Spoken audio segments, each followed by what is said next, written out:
Hello, this is James Arthur Ray, the author of the New York Times bestseller, Harmonic Wealth. I want to chat with you today a little bit about the concept of leadership. You know, we hear quite a bit about leadership. What is it really? A lot of people define it as having people report to you or having a team report to you. It might be that, or that might be a part of it. But I'm going to submit to you that you're already a leader. And I'm going to challenge you to become more so of a leader because you'll never, ever, ever lead others until you first and foremost can efficiently and effectively lead your own life. Does that make sense to you? You know, sometimes we think we want to grow a team or we want people to follow us.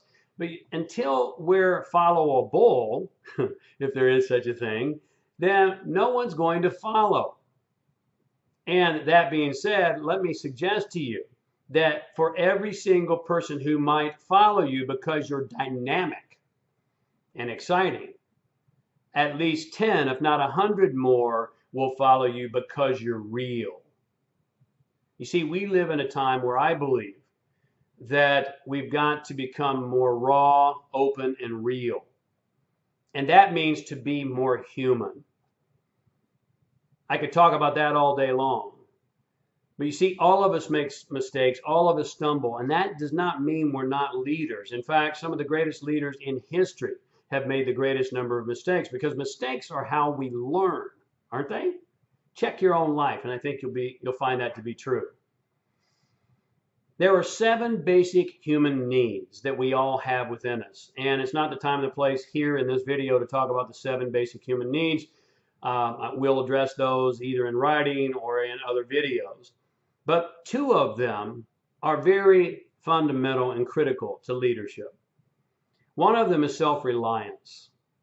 Self-reliance says that I know who I am irrespective of who you think I am.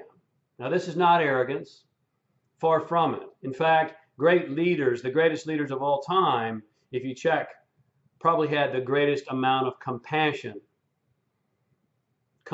for other people, connectivity. And so what is self-reliance then? It's not an arrogance.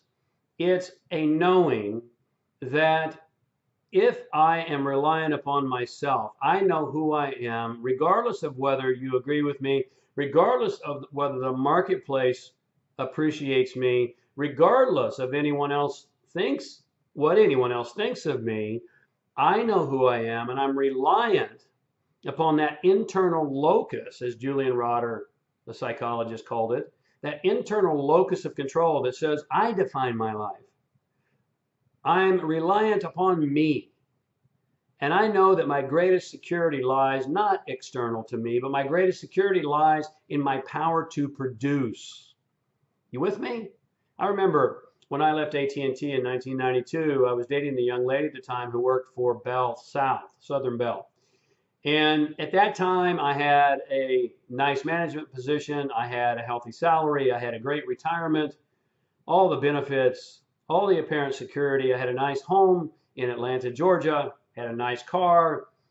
And I remember her saying to me, how in the world can you leave all this security behind and take such a risk? And I said to her very lovingly, because I knew where she was coming from, I said, you know, I believe the greatest risk is no risk. Isn't it? Particularly in today's world of rapidly changing technology and rapidly things that come in and out of style and in and out of fashion. Things that change so quickly. The greatest risk in today's world is to take no risk at all. And then I went on to say, I believe that my security lies in my power to produce. Now, it's interesting, fast forward 1 year later, and she was laid off as Southern Bell went through downsizing, right-sizing, those things that maybe you've been impacted by as well. You see, security from an outside source is false security. The only true security we have is in our own self-reliance, our own power to produce. And to the degree that you become more, then you become more secure. You want your results to grow, then you must grow. That's part of leadership, leading your own life. One of the other 7 factors that we absolutely need as human beings that are directly related to leadership is creative expression. Creative expression. Creative expression is the ability to express verbally as well as in our work our own innate abilities, our own unique voice, to give ourselves to the world. You see, Socrates said, to be is to do. You see, what you do in the world is who you are. And your work should be your love made manifest. Is it? Until you lead your own life, you'll never, ever be able to lead others. Because leadership is first and foremost an inner game. It's taking back control of your life. It's bringing meaning back into what you do. It's not pursuing the money. It's about living your meaning and letting the chips fall where they may. Something to ponder. Are you self-reliant? Are you putting your own security in your power to produce, or are you putting it in an external locus, according to Julian Rotter's work, that says my security resides out here in this job, out here in this mate, out here in this salary or position? Because I know from personal experience, you know anything about me, those things can be gone in a nanosecond. Like mist in the noonday sun.